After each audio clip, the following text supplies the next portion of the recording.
Thank you very much sir.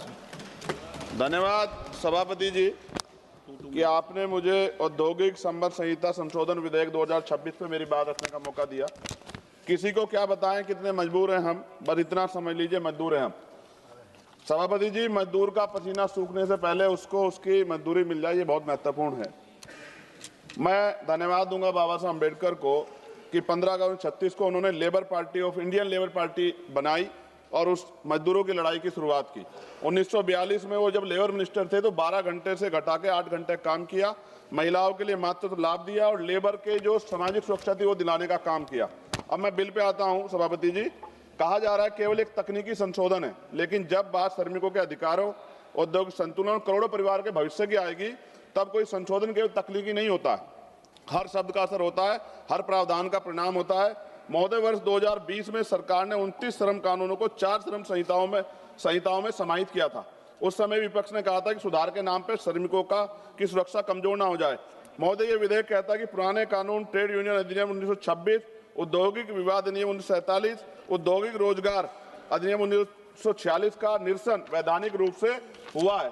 लेकिन मैं सरकार से पूछना चाहता हूं, क्या पुराने कानूनों में मौजूद श्रमिक सुरक्षा प्रावधानों का मूल्यांकन किया गया है? क्या राज्य और श्रमिकों संगठनों से व्यापक परामर्श हुआ है? क्या स्थायी आदेश अधिनियम के तहत श्रमिकों को मिलने वाली सुरक्षा कमजोर की नहीं हुई है? क्या जिनके लिए कानून लाया, क्या उनसे आपने कोई चर्चा की है? क्यों ट्रेड यूनियन हड़ताल पे है? सभापति जी, औद्योगिक संबंध संहिता 2020 के तहत 300 तक कर्मचारी वाले प्रतिष्ठानों को छटनी और तालाबंदी के लिए पूर्व अनुमति की आवश्यकता से मुक्त कर दिया गया। पहले ये सीमा 100 थी। देश में 70% से अधिक औद्योगिक इकाइयां 300 से कम कर्मचारियों वाली हैं। इसका मतलब बहुत बड़ी संख्या में श्रमिक अब बिना सरकारी अनुमति के छटनी का सामना कर सकते हैं। 300 कर्मचारियों की सीमा के तहत यदि छटनी आसान होती है तो सबसे पहले असुरक्षित वर्ग प्रभावित होंगे, जिनमें SC, ST, OBC के श्रमिक बड़ी संख्या में।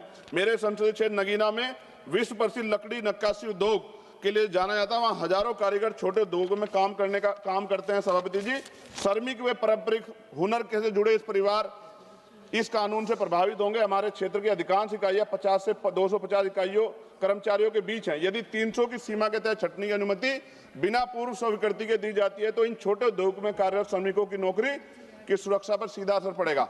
यह कानून उद्योगों को हायर और फायर की छूट देता है। सभापति महोदय, देश के औद्योगिक और असंगठित क्षेत्रों में बड़ी संख्या में SC, ST और OBC के श्रमिक कार्यरत हैं। सरकार ये सुनिश्चित करे कि औद्योगिक विवाद समाधान तंत्र, गिरवांश, रीडर सेल, कमेटी और ट्रेड यूनियन संरचनाओं में इन वर्गों का पर्याप्त प्रतिनिधित्व रहेगा। रोजगार निवेश से आता है, निवेश मांग से आता है और मांग आय से आती है और आय स्थिर रोजगार से आती है। सभापति महोदय, हम सुधारों के विरोधी नहीं हैं, हम अस्पष्टता के विरोधी नहीं हैं, लेकिन हम ये चाहते हैं कि श्रमिकों के अधिकार सर्वोपरि हो, रोजगार सुरक्षा सुनिश्चित हो, यूनियन की स्वतंत्रता बनी रहे, राज्यों की भूमिका सम्मानित हो। नगीना के कारीगर केवल मजदूर नहीं है, वे हमारी सांस्कृतिक विरासत के संरक्षक हैं। उनके हाथों की कारीगरी भारत की पहचान है। यदि औद्योगिक कानूनों में बदलाव से उनके रोजगार में स्थिरता प्रभावित होगी तो यह केवल आर्थिक नहीं, सांस्कृतिक क्षति भी होगी। सभापति महोदय, खत्म करते हुए, यदि सरकार वास्तव में श्रम सुधार को समावेशी बनाना चाहती है तो यह सुनिश्चित करना होगा कि SC, ST और OBC श्रमिकों को सामाजिक सुरक्षा, बीमा, पेंशन और न्यूनतम वेतन का पूर्ण संरक्षण मिले। सभापति महोदय, अगर हम उनके साथ होने वाले अन्याय पे लड़ने का अधिकार ही छीन लेंगे तो फिर कैसे वो अपनी बात को कह पाएंगे? हम भी जब यहाँ हमें मौका नहीं मिलता है, कोई बात होती तो हम भी तो विरोध करते हैं ना। आप विरोध का अधिकार छीन के इतना समय लागू कर देंगे तो सर पूंजीपति तो मार देगा ना उनको। क्या सरकार पूंजीपतियों के बारे में सोचेगी या करोड़ों मजदूरों के जिनके कंधों से देश बना है? इसलिए मैं आपसे आग्रह करता हूं, मैं इसको अपोज करने के लिए खड़ा हुआ हूं और मैं आपके माध्यम सरकार से आग्रह करता हूं इसमें उचित संशोधन करे जिससे कि श्रमिकों का नुकसान ना हो, उनके साथ अन्याय ना हो। धन्यवाद। जय भीम, जय भारत। अब्दुल राशिद जी। सर, चेयरमैन साहब आपका